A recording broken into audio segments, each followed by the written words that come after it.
네, 오늘 우리에게 주신 하나님의 말씀은 욥기 38장 1절에서 4절과 40장 15절, 42장 1절과 6절입니다. 그때 여호와께서 폭풍우 가운데서 욥에게 말씀하여 이르시되 무지한 말로 생각을 어둡게 하는 자가 누구냐? 너는 대장부처럼 허리를 묶고 내가 내게 묻는 것을 대답할지니라. 내게 땅에 기초를 넣을 때에 내가 어디 있었느냐? 내가 깨달아 알았거든 말할지니라. 욥이 여호와께 대답하여 이르되 주께서는 못하실 일이 없사오며 무슨 계획이든지 뭔 일을 것이 없는 줄 아오니 무지한 말로 이치를 가리는 자가 누구니이까? 나는 깨닫지도 못한 일을 말하였고 스스로 알 수도 없고 헤아리기도 어려운 일을 말하였나이다. 내가 말하겠사오니 주는 들으시고 내가 주께 묻겠사오니 주여 내게 알게 하옵소서. 내가 주께 대하여 귀로 듣기만 하였사오나 이제는 눈으로 주를 배움나이다. 그러므로 내가 스스로 거두어드리고 티끌과 제 가운데에서 해게 하나이다. 아멘. 수예배 가운데 오신 여러분을 예수님의 이름으로 환영하고 축복합니다. 오늘은 이제 욥기서 이제 마지막 시간으로 여러분과 말씀을 함께 나누게 됩니다. 여러분, 지난 3주 동안에 한 인간이 겪을 수 있는 정말 철저한 붕괴 현장을 숨지기며 우리가 말씀을 나누어왔습니다. 1주차에는 우리가 어떻게 해요? 까닭 없는 고난 앞에서, 그렇죠? 까닭 없는 고난 앞에서도 주신 이도 여호와시요 거두신 이도 누구다? 여호와시라며 알몸으로 엎드려 예배하던 그 이대한 신앙의 욥의 신앙 고백을 우리가 보았죠. 2주차에는 인과응보라는 율법의 칼날로, 그렇죠? 욥을 난도질했던 세 친구를 통해 궁율과 사랑이 빠진, 그죠? 종교적 정답이 얼마나 여러분 잔인한 폭력이 되는지를 우리가 말씀을 나눴었어요. 그리고 여러분 3주차 때는요, 우리를 가장 미치게 만드는 게 뭡니까 여러분? 우리가 아무리 기도해도 응답되지 않는 하나님의 뭐예요? 지독한 침묵이 여러분 사실은 우리를 쓰레기통에 버린 것이 아니라는 거예요. 하나님의 침묵이 우리를 정금처럼 빚어내시기 위해서 뭐 한 거입니까 여러분? 그 뜨거운 가마솥 곁을 떠나지 않으시는 토기장의 가장 치열하고 가장 뜨거운 사랑의 직업이었고 또 하나님께서 나에게 가장 집중하는 시간이었다는 거예요. 하나님의 침묵이라는 것이. 모니터 볼륨을 조금만 낮춰주시면 좋을 것 같습니다. 이제 욥기 38장에 이르러서 마침내 드디어 노새처럼 굳게 닫혀있던 하늘문이 어떻게 될까요? 어떻게 돼요? 쩌렁쩌렁하게 이제 열립니다. 욥의 피 맺힌 절규, 하나님 제발 나타나셔서 대답 좀 해주세요. 그렇죠? 대답 좀.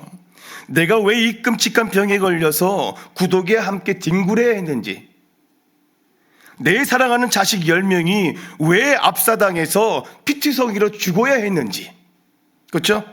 제발 내 눈앞에 나타나서 설명 좀 해 주십시오 하던 그 기나긴 침묵의 짐벌방에서 마침내 어떻게 됩니까 여러분? 하나님의 웅장한 음성이 이제 울려 퍼지기 시작합니다.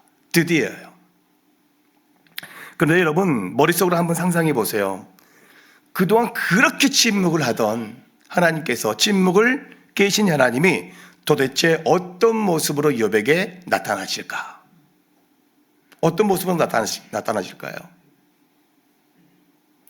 오늘 보면 38장 1절 보세요. 우리 다 같이 읽겠습니다. 시작. 그때에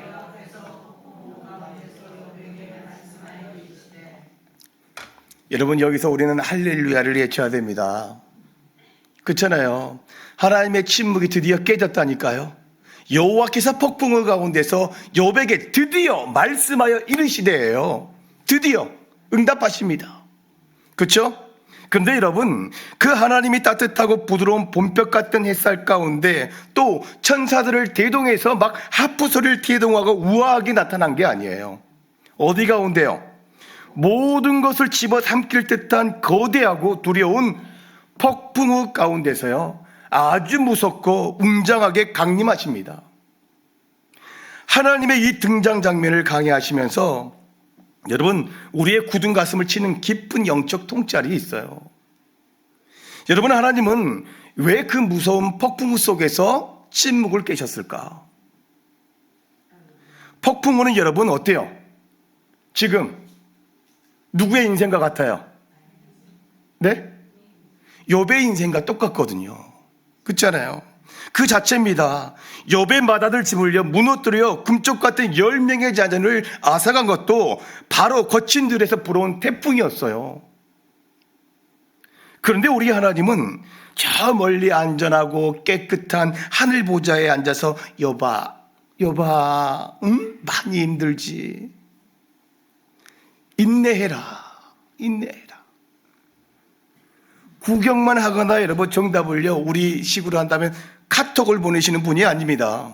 우리의 지금 여러분 살점이 떨어져 나가는 그 고난의 폭풍우 한복판을 뚫고 그 여러분 피바람 부는 폭풍우를 치니 옷 입고 우리 삶의 이 지옥과 같은 잿더미 한가운데요 직접 뭐 하시는 것 같아요?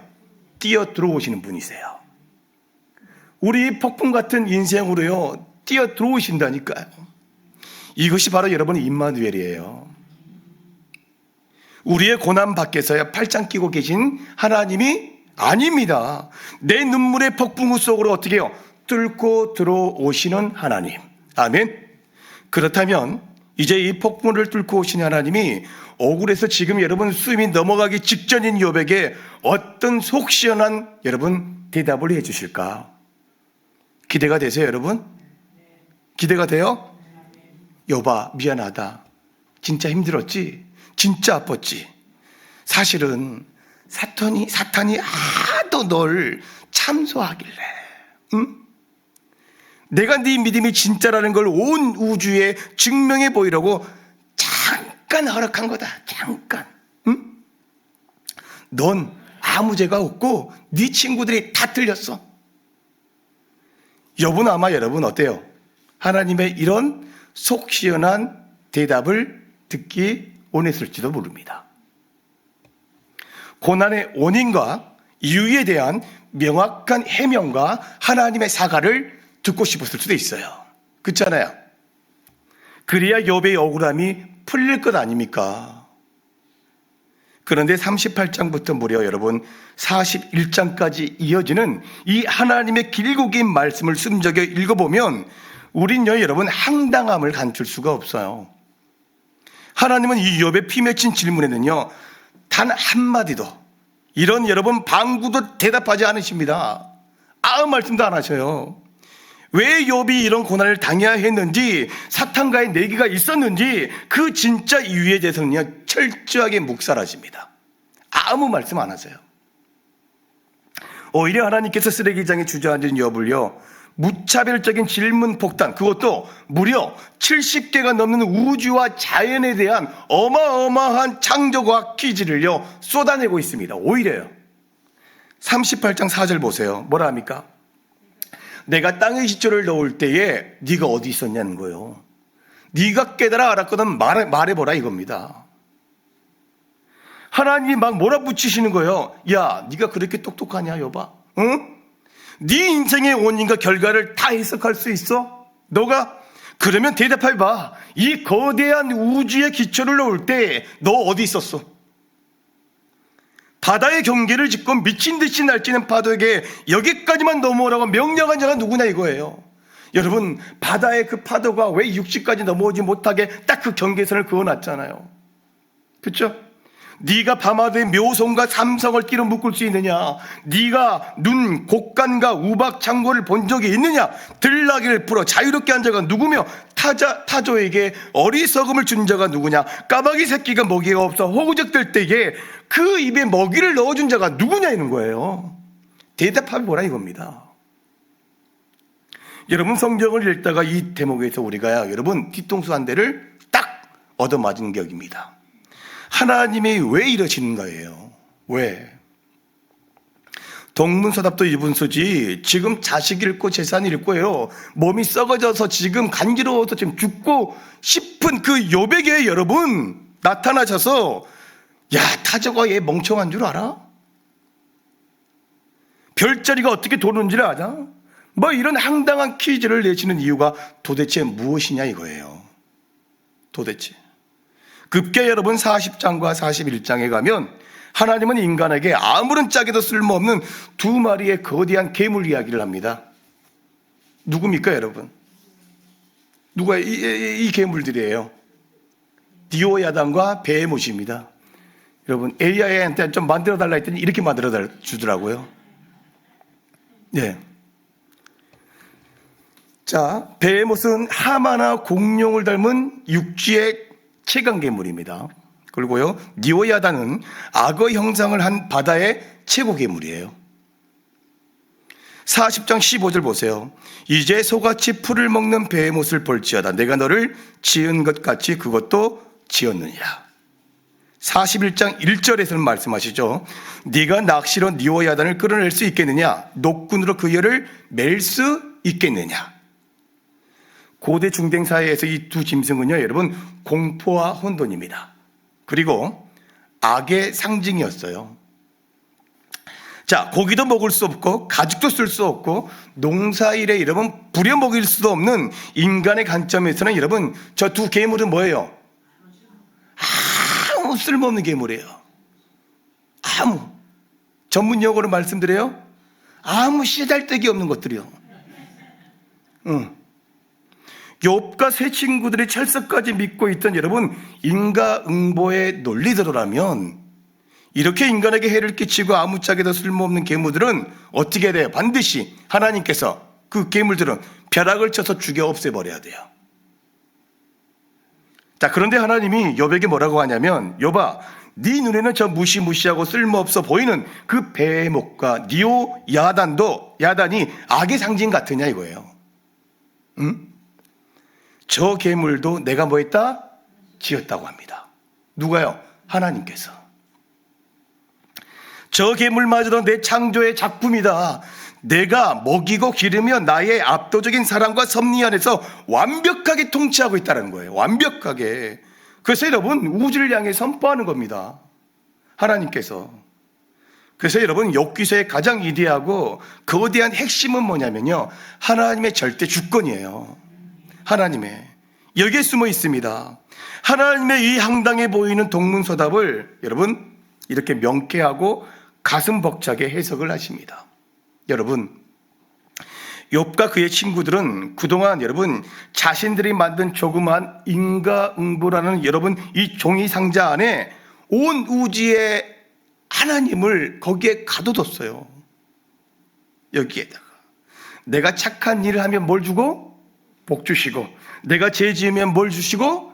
벌 주시는, 내 머리로 이해할 수 있는 합리적인 하나님으로 이 상자 안에 가둬뒀단 말이에요. 그러나 하나님은 여러분 어때요? 육지에서 가장 강한 베헤못과 바다에서 가장 강한 이 니오야단 같은 괴물들의 이야기를요 쫙 펼쳐 보이면서 욥의 지식과 교만한 종교적 틀을요 단숨에 산상조각 내버리십니다. 그 자그마한 상자를 단번에 깨뜨리신다고요. 욥아, 나를 너희들의 그 얄팍한 여러분 그 기브앤테크 아닙니까? 내가 이렇게 했으니 이렇게 달라는 거예요. 그 도덕률 안에 가두지 말라는 겁니다. 나를 인간에게 유익하냐 무익하냐의 이기적인 그 잣대로 평가하지 말라는 겁니다. 나는 너희의 그 좁은 인과응보의 공식보다 무한히 큰 존재다. 아멘. 네가 도무지 이해할 수 없는 혼돈과 끔찍한 괴물들마저도 나의 완벽한 저어를 이끌어가는 난 온 우주의 창조자요 절대자라는 겁니다. 그걸 지금 욥에게 계속 가르치고 있는 거예요. 여러분 상상해 보세요. 세계 최고의 심장외과 의사인 아버지가 있다고 생각해 보세요. 세계 최고입니다. 어느 날 5살짜리 어린 아들이 수술실 물틈으로 아버지를 몰래 훔쳐보고 있는 거예요. 수술하는 장면을요. 몇 살짜리가? 5살짜리가. 그런데 아버지가 막 피가 뚝뚝 떨어지는 날카로운 메스를 들고 막 사람의 가슴을 막 후벼 파고 있는 거예요. 그리고 막 피가 막 이렇게 탁 튕겨져 나가고 있는 걸 5살짜리가 본 겁니다. 여러분, 그 5살짜리의 이성과 논리로는 지금 아버지가 어떻게 보이는 거예요? 응? 미친놈으로 보이는 거예요. 그렇잖아요. 이 식인종인가? 이 좀비야 뭐야? 우리 아버지가 드라큘라인가? 이렇게 생각할 수 있단 말이에요. 살인마로밖에 보이지 않는 거예요. 이 아이는요, 공포에 질며 울며 비명을 지릅니다. 우리 아빠가 미쳤어요. 우리 아빠가 사람을 죽였어요. 여러분, 이 아이의 눈에는 그것이 납득할 수 없는 살인이고 폭력이에요. 끔찍한 고난입니다. 그러나 아버지는 지금 뭘 하고 있는 거예요? 세계 최고 의사입니다. 지금 뭐 하고 있어요? 죽어가는 생명을 살리고 있는 거예요. 아이의 지성으로는 도저히 가늠조차 할 수 없는 가장 고도의 지혜와 가장 깊은 사랑의 의소를 지금 펼치고 있는 중이라고요. 아이가 아버지를 이해하지 못한다고 해서 여러분, 아버지의 수술이 살인 얘기가 됩니까? 아닙니다, 여러분. 문제는 아버지의 칼날에 있는 것이 아니라 아버지의 그 깊고 깊은 뜻을 헤아릴 수 없는 아이의 한계에 있는 거예요. 이해할 수 없는. 하나님은 지금 폭풍우 가운데서 욥을 여러분 억누르거나 폭력으로 길을 죽이려고 하는 게 아니라니까요. 그의 삶을 무너뜨린 이유가 그를 기죽여서 아주 납작 아주 얼굴도 못 들게 만들려고 하는 작업이 아니란 말이에요. 여봐, 내 사랑하는 아들아, 내 눈에는 지금 네가 당하는 이 끔찍한 고난이 도무지 앞뒤가 안 맞고 이해가 되지 않고 자꾸 이 하나님의 폭군처럼 보이게 만들겠지. 그렇죠? 내가 살인마처럼 보여지겠지. 그러나 여봐, 내가 이 거대하고 복잡한 우주 만물을, 저 무서운 괴물과 미친 듯이 날뛰는 바다의 파도까지도 한치의 오차도 없이 내 지혜와 사랑으로 품고 경영하고 있다는 사실을 네가 정말로 믿는다면 이 우주의 먼지보다 작은 너의 인생, 네가 겪는 이 도무지 이해할 수 없는 고난의 잿더미조차도 결국은 너를 뭐하기 위한, 살려내고 영광으로 이끌기 위한 나의 완벽한 수술대에 있다는 것을 왜 믿지 못하느냐, 이걸 가르쳐주고 있는 거예요. 이 웅장하고 압도적인 하나님의 임재와 이 거대한 창조의 파노라마 앞에서 욥의 영혼이요 완전히 압도되어 버립니다.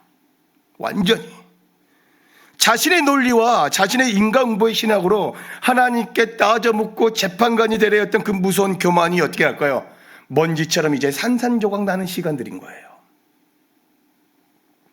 그리고 마침내 여러분, 욥기 전체의 클라이맥스이자 그리고 우리 기독교 신앙에 도달해야 할 가장 위대하고 거룩한 대전환의 고백이 42장에서 이제 하산처럼 터지게 되는 겁니다.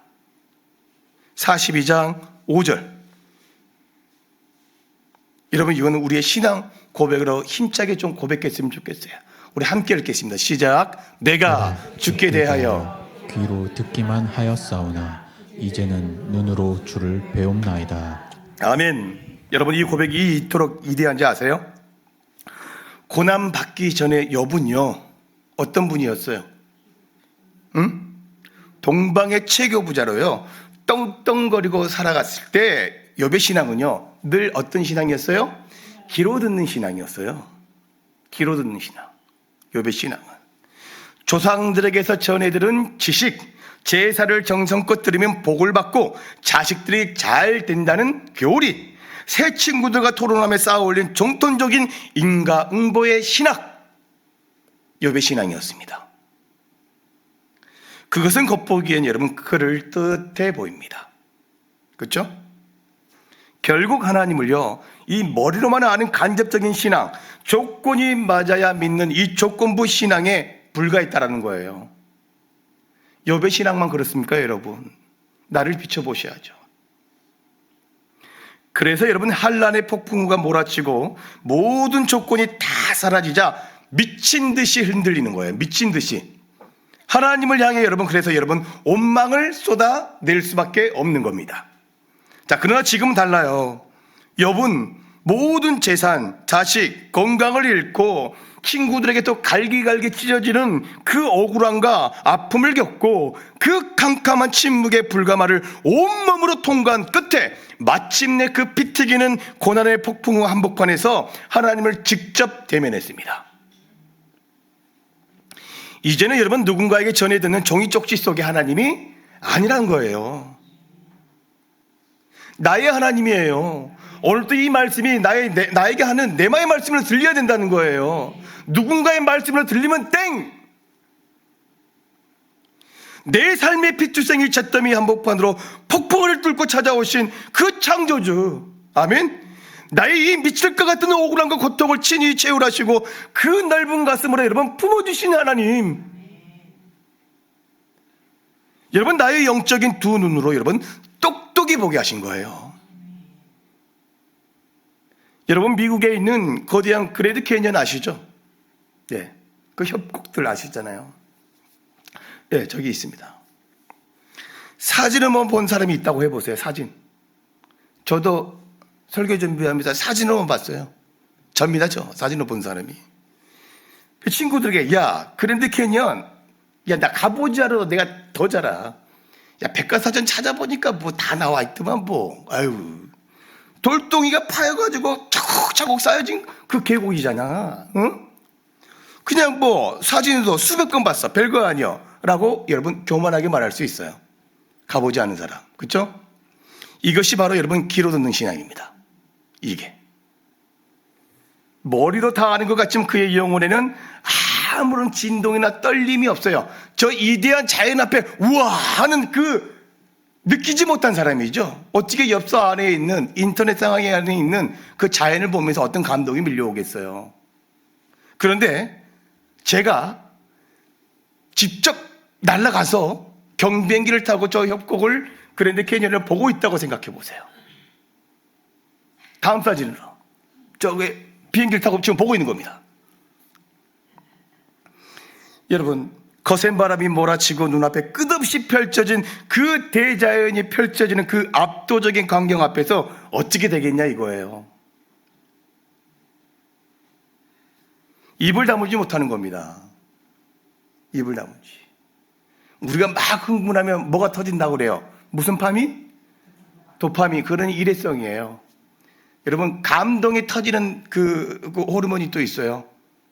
정말 감동해서 감격해서 다이돌피라는 또 호르몬이 있대요. 말씀을 듣다가 감동이 올 때 그게요 치유의 역사가 일어나는 거예요. 회복의 역사가 일어납니다. 우리가 대자연을 봤을 때도 그 다이돌핀이 터지는 거예요. 여러분 고작 엽서 한 장을 보며 그랜드 캐니언을 다 안다고 까불었던 것이 직접 가서 보니까 얼마나 여러분 부끄러운 짓이었는지를 깨닫게 되는 거예요. 이것이 바로 여러분 이제는 눈으로 주를 배움나이다예요. 아멘. 욥의 위대한 신앙의 승리 선언인 거예요. 이 고난의 벼랑 끝에서 욥은요 엽서 속에 하나님이었다니까요. 그냥 자기들이 만들어 놓은 상자 속에 하나님이었다니까요.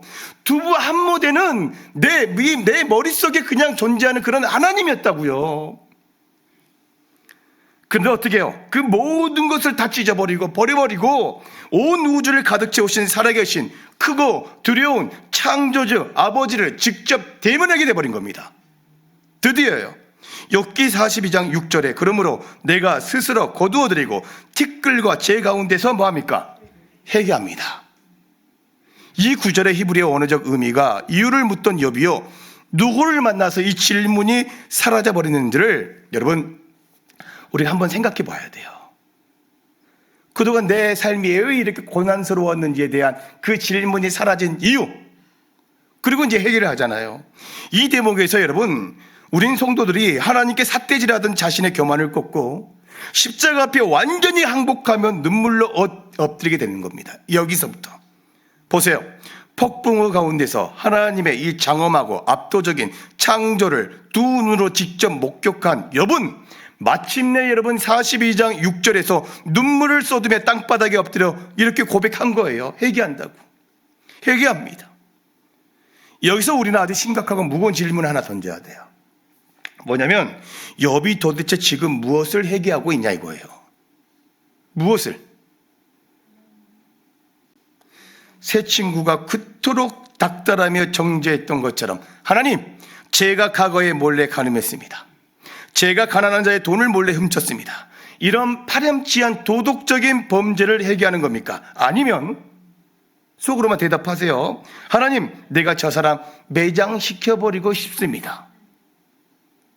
정말 미워서 그걸 지금 회개하고 있습니까? 그렇죠? 옆에 새 친구 매장시켜버리고 싶은 거예요, 진짜. 그것도 아니에요, 근데. 그걸 위해서 지금 욥이 회개하고 있지 않아요. 욥은요, 여전히 그런 추악한 도덕적 죄를 지은 적이 있어요, 없어요? 없어요, 사실은. 하나님도 욥에게 너 옛날에 지은 그 죄 회개하라고 말씀하신 적 단 한 번도 없습니다. 하나님도요. 그렇다면 욥이 가슴을 치며 회개한 본질이 뭐냐 이거죠. 뭘까요? 그것은 바로 여러분, 이 두부 한 모되는 내 작은 머리로, 내 이성으로 내 인생의 이유를 다 알 수 있고 해석할 수 있다고 착각했던 영적인 교만이에요. 내가 이해할 수 있는 수준의 조그만 상자 속에 하나님으로 무한하신 창조를 축소시켜버리고 내가 재판관의 자리에 앉아서 하나님을 내 마음대로 여러분 평가했던 그 무서운 오만함, 바로 그것을 욥이 회개한 겁니다. 이 6절에 나오는 스스로 거두어드리고, 이 말씀이 있어요. 스스로 거두어드리고, 이 의미를 좀 들여다보면요, 마스라는 단어를 씁니다. 히브리어로 마스. 어떤 뜻이 있는 것 같아요? 경멸하다, 혐오하다, 철회하다, 아주 강력한 뜻이에요. 거두어드린다는 뜻이. 즉 욥의 이 고백은 이런 뜻입니다. 주님, 제가 그동안의 저의 억울함을 풀어달라고, 왜 나한테 이런 고난을 주셨냐고 하늘을 향해 삿대질을 하며 쏟아냈던 그 교만한 말들을 이제 제가 스스로 뭐 하는 거예요? 경멸합니다. 혐오합니다. 제가 하나님을 법정에 세고 정답을 내놓으라고 따졌던 나의 모든 권리와 소송장과 얄팍한 주장들을 이 시간 철저하게 철회합니다. 그걸 스스로 거두어드린다는 뜻입니다. 여러분, 우리는 자꾸 인생의 고난이 닥치면 내 문제에 반드시 뭘 알려고 하는 것 같아요? 이유와 원인을 알고 싶어 해요. 왜 나한테 이런 게 왔지? 그렇죠? 제가 지금 중이염이 좀 심하게 와가지고요, 소리가 잘 안 들려요. 제가 송구영신 때부터 지금 냄새를 못 맡고 있습니다. 맛도 못 느껴요, 지금까지.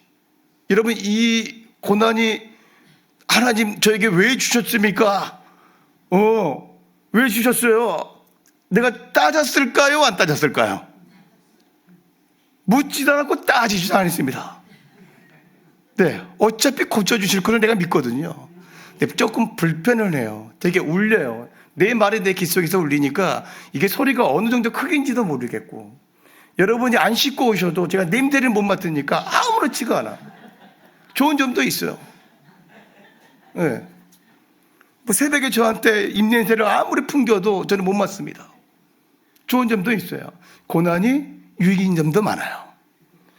보세요, 여러분.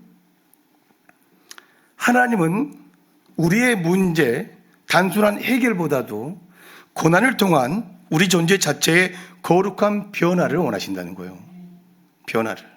우리는 늘 이유와 원인을 따지지만 하나님은 거룩한 변화를 원하신다는 거예요. 이어서 욥이 티끌과 죄 가운데에서 뭐 했다 그래요? 회개했다고 나옵니다. 티끌과 죄 가운데서 회개하나이다. 여러분, 티끌과 죄가 뭐냐? 창세기 2장 7절에서 여호와 하나님이 사람을 뭘로 지어요? 땅에 흙으로 지읍니다. 땅에 흙으로. 하나님이 인간을 흙, 이게 히브리어로 아파르입니다. 아파르인데 티끌이라는 뜻이 있어요. 동일한 단어예요. 티끌과 흙이. 자, 즉 욥이 티끌과 죄 가운데 앉았다는 것은, 하나님, 저는 그저 날아가 버릴 흙먼지에 불과한 피조물이라는 거예요. 아무것도 아니라는 거예요. 옆에 분 보세요. 말은 하지 말고. 아무것도 아니요. 창조주이신 하나님 앞에서 내가 감히 무엇을 안다고 여러분 까불었단 말이냐 이거예요. 자신의 그 철저한 무능과 피조물됨을 인정하고 이 창조주의 발 앞에 완벽하게 뭐 하는 거예요? 항복하는 행위입니다. 근데 여러분, 여기서 가장 기가 막힌 기적, 욥기서에 가장 위대한 영적 신비가 일어납니다. 욥이 그렇게 알고 싶어 미칠 것 같았던 질문, 왜 까닭 없이 내 자식 10명이 죽어야 했습니까? 왜 내가 이런 끔찍한 병에 걸려야 했습니까? 라는 그 피맺힌 이유에 대해서 하나님은 마지막까지 어떻게 했을까요? 아무 말 안 하셨어요. 여러분의 인생에 다가온 그 모든 것들, 여러분 하나님이 침묵하실 수 있어요. 저 안 물어요. 냄새도 안 나고 귀에 막힌 거에 대해서 안 묻는다고요. 그런데 욥의 반응을 보세요. 욥은 더 이상 왜 나에게 이 까닭 없는 고난을 주셨습니까? 라고 묻지 않아요. 묻지 않아요. 왜요? 이유를 알았기 때문입니다. 반드시 아셔야 돼요. 하나님이 납득할 만한 정답을 가르쳐 주셨기 때문도 아니에요. 그냥 크고 무한하신 하나님 그분 자체를 뭐 했어요? 본인이 만나버렸다니까요. 그럼 끝난 거야. 여러분, 이유를 묻던 욥이요, 창조주신 그분을 직접 대면하자 모든 질문이요 입속으로 탁 들어가 버렸어요. 더 이상 말할 이유가 없는 거예요. 정답이 필요 없어졌다니까요. 아주 어린 아기가 밤에 고열이 나서 끙끙 앓으며 잔인하게 웁니다. 이 아기가 우는 이유가 뭐예요? 아프니까 우는 거죠. 어디가 분명히 불편하니까 우는 거예요. 그런데 의사인 아빠가 와서 아기에게 이렇게 설명한다고. 최고의 의사, 아까 그 최고의 의사가 와가지고, 아가야, 네가 지금 우는 이유는 몸속에 바이러스가 생겨서 그러는 거야. 응? 백혈구와 싸우느라 염증 반응이 일어나서 시상하부와 체온 조절과 중추가 자극을 받아 열이 나는 거란다. 누가요? 아버지가, 세계 최고의 의사 아버지가. 아기가 이 완벽한 의학적 정답을 들으면 아빠, 그렇군요, 이래요? 이제 원인을 알았으니 울음을 그치겠습니다요. 그래요, 안 그래요? 안 그래요, 여러분?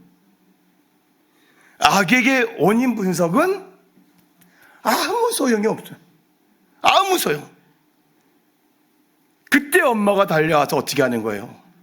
땀에 젖은 아기를 가슴에 끌어안고 뺨을 부비며, 우리 아가, 엄마가 여기 있다. 응? 괜찮아, 엄마가 다 알아. 괜찮아질 거야. 넘겨줘 하면은 제발 부탁이야. 응? 여러분, 엄마의 그 따뜻하고, 그쵸? 거대한 품에 안기는 순간 그 아이는요, 아파도요, 울음을 어떻게 해요? 그쳐요. 아픔보다 뭐가 크다는 거예요? 자기를 사랑한다는 그 마음이 큰 거예요. 사랑이 아픔을 이기는 거예요.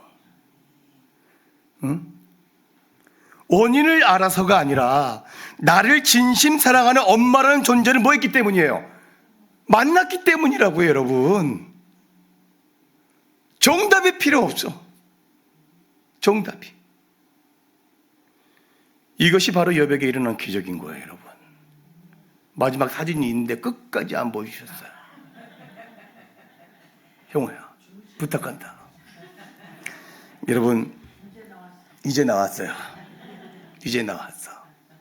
맞아요, 여러분. 하나님과의 그 만남, 그 하나가요, 내 인생에 찾아온 모든 고난과 질병에 그 답이 필요 없는 거예요.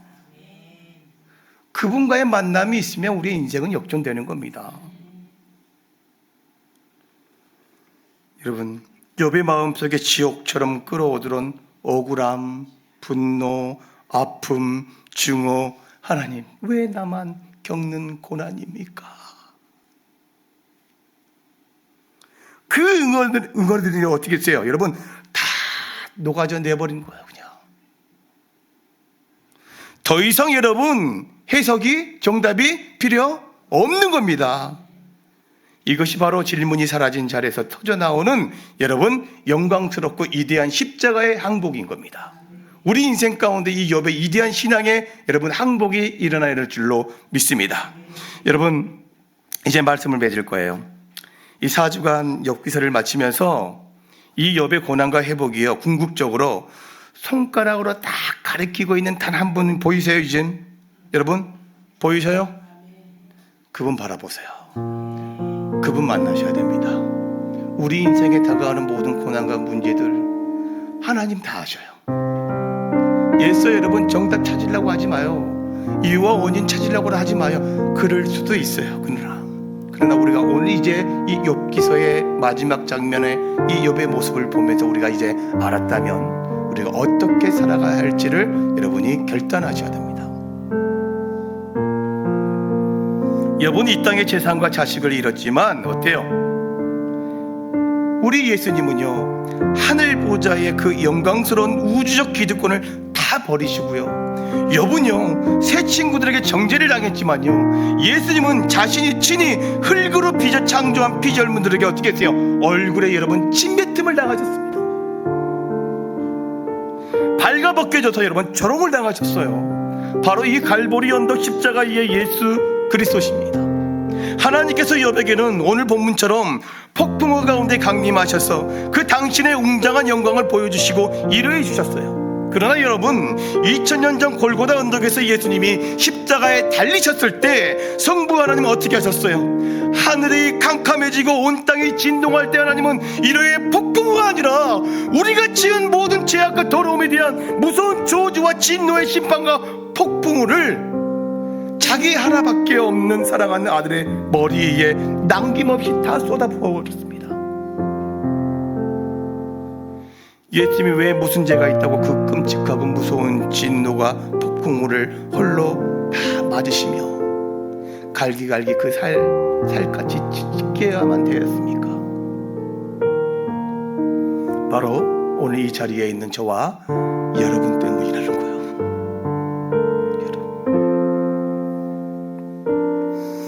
여러분, 우리가 인생의 억울한 고난을 당할 때 너무 답답해서 왜 나한테만 이러시냐고 하나님께 따지고 싶을 때, 닫힌 하늘을 보며 절망할 때 여러분 눈을 들어 갈보리 언덕의 십자가를 바라보시기 바랍니다.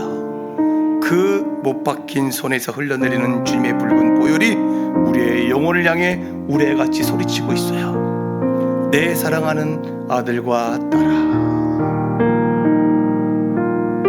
내 피로 값주고 산 내 딸아, 내가 너를 살리려고 너를 영원한 내 자녀 삼으려고 내 하나뿐인 독생자 예수까지 십자가에 내어 주노라. 여러분, 이제는 귀로만 듣던 종교적 신앙에서 벗어나 내 삶의 피투성이 그 잿더미 한복판을 찾아오신 십자가의 주님을 나의 영의 눈으로 똑똑히 바라보면서 세상에 줄 수 없는 영원한 평화를 누리는 위대한 십자가의 승리자들이 모두 되어지기를 간절히 축복합니다. 오늘 시간 들은 말씀을 기억하시면서 우리 함께 찬양하겠습니다. 비바람이 앞길을 막아도 함께 찬양합니다.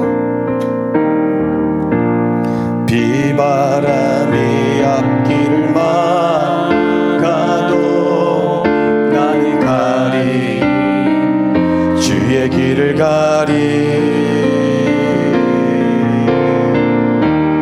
눈보라가 앞길을 가려도 나는 가리, 주의 길을 가리. 다시 한번 비바람이 앞길을, 비바람이 앞길을 막아도 나는 가리, 주의 길을 가리.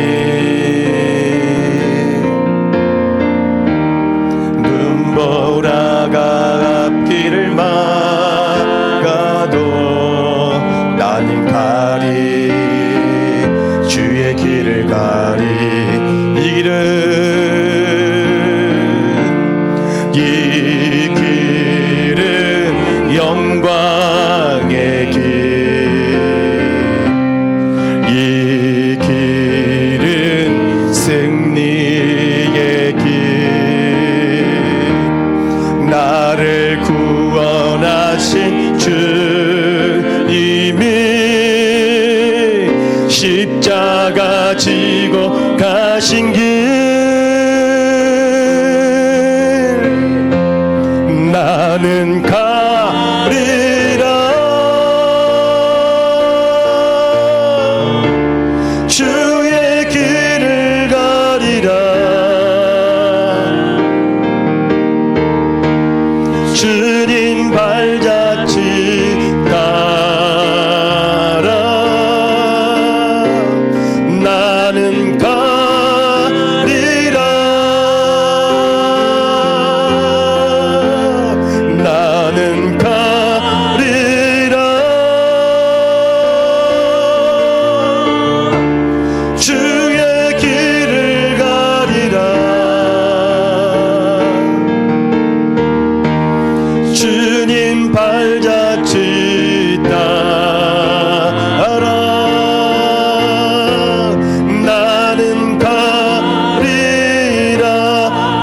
파도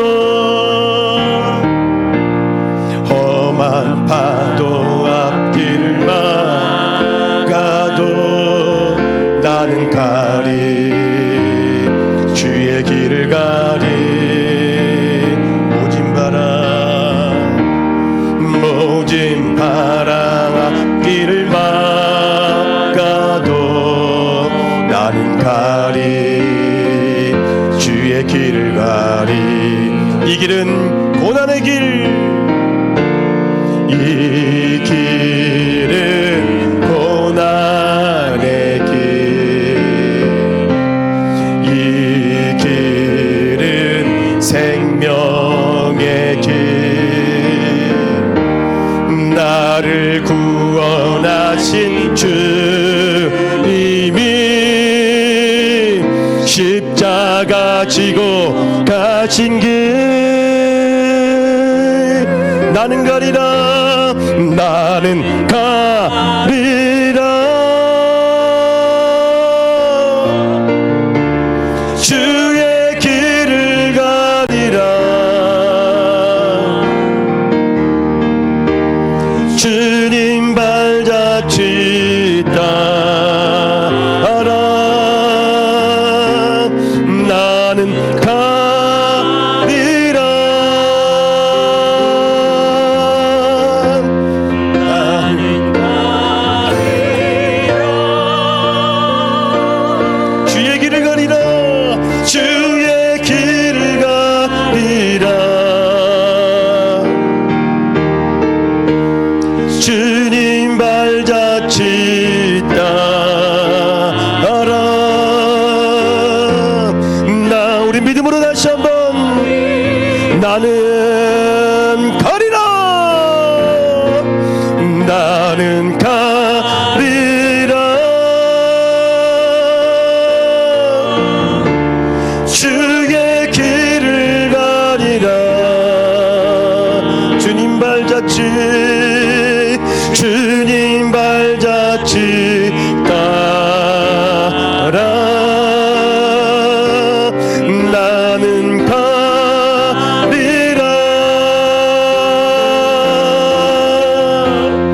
나는 가리라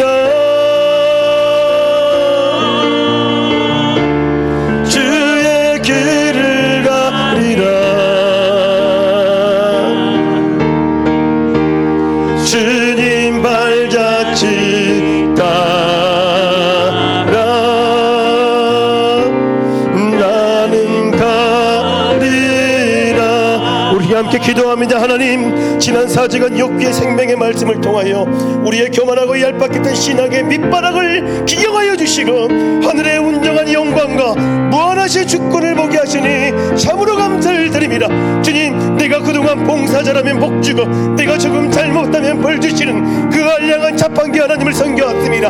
내 이상에 맞지 않는 고난이 올 때마다 하나님을 원망하고 어린아이처럼 때를 쓰며 아파하는 지체를 율법의 잣대로 정죄하기에 바빴습니다.